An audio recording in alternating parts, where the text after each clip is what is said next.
செவ்வாய்க்கிழமை நாளையே காலையில் படி பூஜ்ஜியம், ஈவினிங் முருகருக்கு வெற்றில விளக்கும் கன்ஃபார்மாக நான் வாரம் போடுற விளக்கு தான்.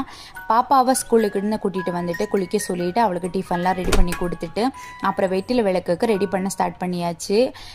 மற்ற விளக்கெல்லாம் கரெக்டாக தான் இருக்குது. ஏன்னா காலையில் விளக்கு போடுறதுனால எல்லாமே ரெடியாக இருக்குது. இன்றைக்கி அமாவாசையினால் சாமி குலதெய்வ விளக்கும் போட்டிருந்தோம் காலையில் பிரம்ம முகூர்த்தத்திலே. எப்போவுமே வெற்றில விளக்கு போடும்போது வேல் விளக்கு தான் வெற்றிலைக்கு நடுவில் வைப்போம். ஆனால் இன்றைக்கி தனியாக ஒரு விளக்கு நெய் விளக்கு எடுத்துகிட்டு தான் இன்றைக்கி வச்சோம். விளக்கு போட்டு ஸ்டார்ட் பண்ணும்போதே பாப்பாவும் குளிச்சுட்டு வந்துட்டான். ஆனால் பாப்பா அப்படியே முடி அப்படியே கழட்டி போட்டுட்டு சாமி முன்னாடி நின்றுட்டு இருந்துச்சு, துணுறு போட்டுட்டு இருந்தான்.